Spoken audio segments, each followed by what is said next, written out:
Initiate Vigilante mode. I need to like watch a cartoon or something to like wash this like scary imagery out of my brain. Welcome back to Vigilante Mode Reviews.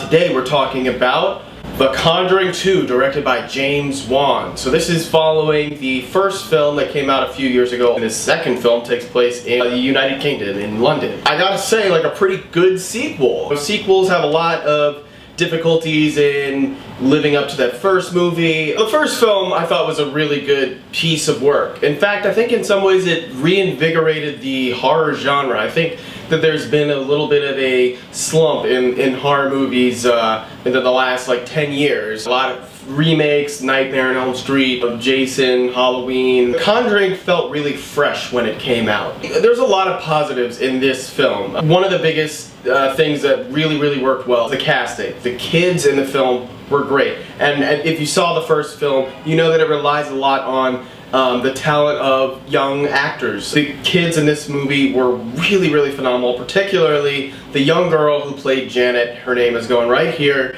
and she gets a picture because she really blew me away with her performance. She was really good. I felt like the role was really demanding, and her character had so much depth and also kind of mirrored somewhat of what the protagonists, Ed and Elizabeth, kind of went through when they were first discovering their paranormal sensitive powers. So the two main actors of the film, Patrick Wilson and Vera Farmiga, you know, they did a great job. I think they have a lot of chemistry playing this married couple, and it was really kind of nice to see them again. And in fact, I feel like what's great about this franchise, we can call it a franchise now, their consistency and the fact that they're really delivering as much of their energy and their heart into the performance as they can. I think what I liked most about this movie was the fact that it was self-aware, but not in a spoofish kind of way. It allowed itself to have some levity. It allowed itself to be funny in moments, especially in such a grim and dark movie. I think that's what's so impressive about the storytelling here. A teacher that I studied with once told me that what you should strive for as an artist is to find the humor in the drama and the drama in the humor. James Wan and the writers did a really good job in kind of finding moments where there could be some levity, and it not only gave you a sense of hope, but it just kept you kind of engaged as a viewer. This movie kind of dealt with the skepticism that often comes with the paranormal and belief in things that are not, you know, a part of our everyday reality. I'd say that was one of the most prominent themes in the movie, the power of belief. Elizabeth and Ed were also struggling with their own sense of belief. They're being challenged by other people in the public who believe that they are just supporting these hoaxes and just kind of like opportunists and looking for money. So, I mean, this movie really was very fascinating. It was a really interesting movie. These are the Ghostbusters in my opinion. I know that a movie is good if I really have to pee and I'm holding it in because I don't want to miss anything. Some of the things I didn't love about the movie was the length of the movie. The movie was a little bit long.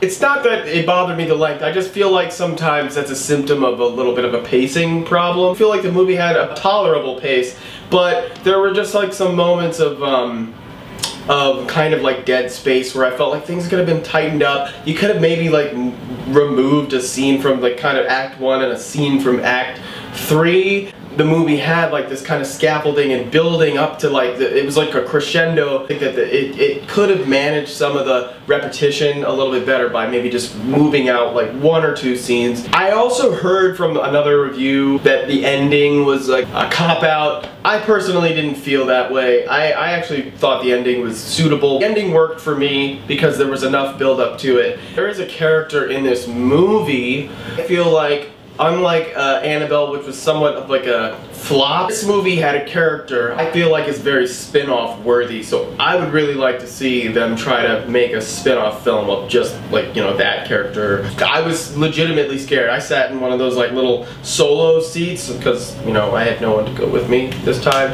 I don't recommend that.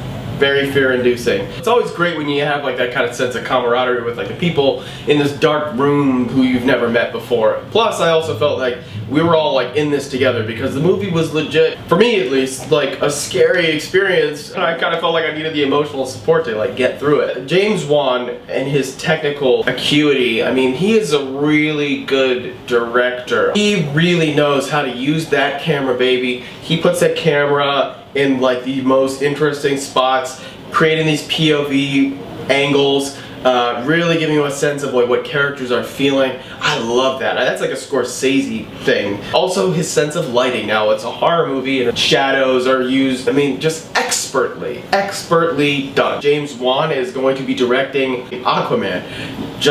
I mean, he had me on the first one. I mean, I would watch really anything that this guy puts his name on. So maybe Zack Snyder will learn a thing or two from this guy. The Conjuring 2 is a good film. I was warring with myself while watching it thinking, is this a B+ or an A-? But I had such a good time. I was so invested in the characters and the plight and the burden on this young girl who really carries the movie.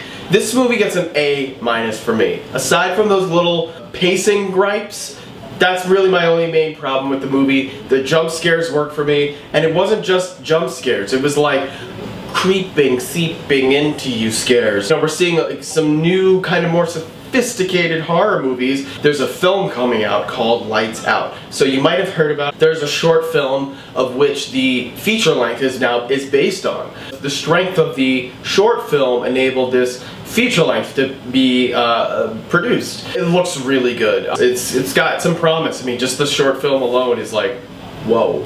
That's my review on The Conjuring 2. Did you see it? Are you planning on seeing it? Are you a fan of horror movies? Let me know in the comments. Thanks for tuning in. Please like, share, and subscribe to Vigilante Mode Reviews as usual. Vigilante Mode, deactivate.